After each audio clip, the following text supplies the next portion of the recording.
TV La Capitale, la chaîne des régions.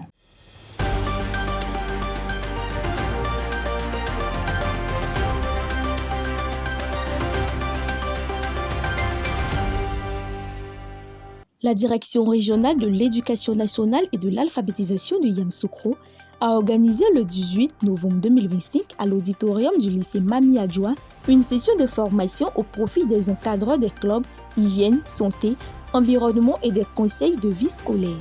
Cette initiative, conduite par le coordinateur régional de la vie scolaire à Goyao, visait à renforcer les capacités des acteurs scolaires en matière d'assainissement des établissements préscolaires, primaires et secondaires, publics comme privés. Les participants, venus des 11 inspections de l'enseignement préscolaire et primaire et des établissements secondaires de la région, ont été formés sur les axes d'intervention des clubs d'hygiène santé, notamment à travers le programme WASH, eau, hygiène, assainissement, la gestion de la santé en milieu scolaire ainsi que les techniques d'organisation, de suivi et d'animation des clubs. Les acteurs ont également été exhortés à promouvoir la création de clubs et associations scolaires pour renforcer la santé, le bien-être et le civisme des élèves. À Korogo, le 23 novembre 2025, le ministre de la Communication et porte-parole du gouvernement, M. Koulibaly, a rencontré 34 chefs traditionnels de plusieurs sous-préfectures pour les appeler à renforcer la paix et la cohésion sociale. Il a salué leur rôle déterminant dans la stabilité locale, rappelant l'importance de préserver le climat apaisé qui caractérise la région du Poro, notamment à l'approche des élections législatives. Le ministre a invité les autorités coutumières à rester vigilants face aux conflits fonciers et aux tensions entre agriculteurs et éleveurs, tout en soulignant l'efficacité de la médiation traditionnelle. Il a également encouragé la collaboration continue avec l'administration locale. Pour sa part, le député Émile Soro-Gopé a présenté les actions de développement réalisées dans les localités concernées et a sollicité les bénédictions des chefs traditionnels pour les élections législatives prévues le 27 décembre 2025. La Côte d'Ivoire compte désormais un deuxième docteur diplômé de l'Université polytechnique Mohamed VI du Maroc. Il s'agit de Dr Vincent Eba Kablon, qui a obtenu la mention très honorable avec des félicitations du jury à l'issue de sa soutenance le 22 novembre 2025 à l'Institut scientifique de Rabat. Ses travaux ont porté sur le développement de nanocomposites à base de carbone issus de pneus usagés pour la purification durable de l'eau, apportant une réponse innovante aux défis de la pollution environnementale. Le chercheur ivoirien a expliqué que la transformation des pneus abandonnés sont des matériaux capables de traiter les eaux usées industrielles qui constituent une technologie écologique, réutilisable et peu énergivore, fondée sur la piézocatalyse.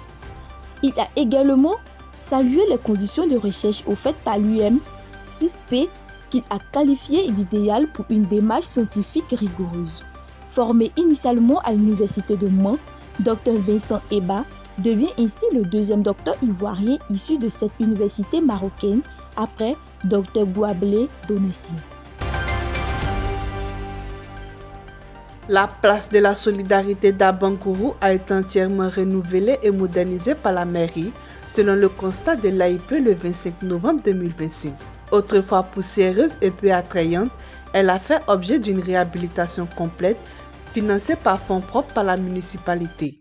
S'étendant sur 2500 m3, le site a été pavé avec une dalle en béton armé afin de garantir la solidité et la durabilité. Les travaux réalisés en 2 mois ont coûté 29 millions de francs CFA. Réouverte le 22 novembre 2025, la place est désormais accessible pour les activités communautaires, sportives et culturelles, offrant aux populations un cadre moderne, fonctionnel et convivial, selon le maire Hervé Patrick Adon. La coopérative agricole Nouvelle Scoupanide de Diopoué, spécialisée dans le café cacao, a réaffirmé le lundi 24 novembre 2025 sa volonté de s'appuyer sur l'esprit coopératif de ses membres pour atteindre ses objectifs. Cette déclaration a été faite par le président du conseil d'administration, Seydou Kiebré, lors d'une rencontre avec les producteurs au cours de laquelle a été présenté le partenaire commercial international, l'Italien Gregorien Bordini. L'objectif de ce partenariat est d'améliorer la qualité et la durabilité de la production cacaoyère grâce à un programme de formation sur les bonnes pratiques agricoles, en vue de renforcer la compétitivité des producteurs sur le marché international. Le président a encouragé ses membres à produire un cacao bien séché et bien trié, tout en restant unis et fidèles à la coopérative. Les producteurs ont salué les actions entreprises et réaffirmé leur engagement à œuvrer collectivement pour une production de qualité. Le Conseil Café Cacao a lancé le 25 novembre 2025 à Gagnoa la campagne nationale de sensibilisation sur la certification AR100 dédiée au cacao durable et traçable. Conduite par Mme Fléan Assandé Josiane, directrice adjointe chargée de la norme et de la certification, cette initiative vise à répondre aux nouvelles exigences du marché international, notamment en matière de traçabilité, de lutte contre la déforestation et le travail des enfants, d'amélioration des revenus des producteurs et de production de l'environnement. Adoptée en 2021 avec la participation de la Côte d'Ivoire et du Ghana, la norme AR100 est devenue obligatoire en Côte d'Ivoire depuis juin 2022. Après une phase pilote consultante, la campagne lancée à Gagnoa marque le début du déploiement national progressif. Au total, environ 600 coopératives seront sélectionnées dans toutes les zones de production afin de s'approprier les exigences de la norme et faciliter l'accès de leurs produits au marché. Les membres de la cellule civilo-militaire de Tengrela ont participé du 17 au 21 novembre 2025 à un atelier de formation sur la conception de messages de sensibilisation contre les effets néfastes de l'orpaillage illégal. Organisé dans le cadre du projet Secorsi 2, financé par l'Union européenne, la session s'est tenue à la salle polyvalente Cogneta et visait à préparer une vaste campagne d'information sur les enjeux socio-économiques, sécuritaires et environnementaux liés à l'exploitation aurifère clandestine.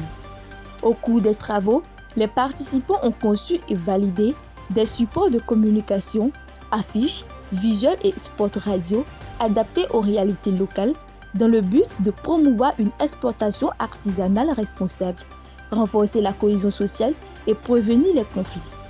À l'issue de la formation, un plan de diffusion et des outils de communication ont été adoptés pour le lancement de 30 campagnes de sensibilisation dans le département de Tengrela, afin de faire de l'orpaillage artisanal un véritable levier de développement local et de stabilité sociale.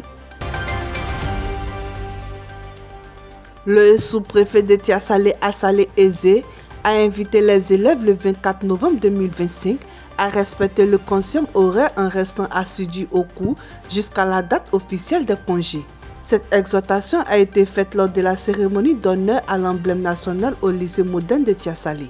Il a rappelé aux apprenants leur rôle futur dans la société en tant que cadre et responsable, tout en encourageant particulièrement les candidats au BPC et au baccalauréat 2025 à viser de meilleurs résultats. Les congés de fin d'année sont fixés du 19 décembre 2025 au 4 janvier 2026. Une étude conduite par le Fonds interprofessionnel pour la recherche et le conseil agricole, en abrégé FIRCA, et l'Association des professionnels du caoutchouc naturel de Côte d'Ivoire, en abrégé APROMAC, recommande une accélération de la deuxième transformation de l'EVA afin de renforcer la rentabilité et la compétitivité de la filière. La restitution des résultats s'est tenue le mardi 25 novembre 2025 à Grand-Bassam en présence d'experts, d'acteurs du secteur et de représentants des ministères techniques. Bien que la Côte d'Ivoire soit le premier producteur africain et le troisième mondial, avec plus de 1,7 million de tonnes, l'essentiel de la production est exporté après une transformation primaire, limitant ainsi la valeur ajoutée locale. À peine 0,1% du caoutchouc est transformé en produits finis, notamment des matelas. Pour inverser cette tendance, l'étude recommande des actions axées sur le financement, la formation, l'accès au marché et les partenariats publics-privés afin de stimuler l'industrialisation locale du caoutchouc.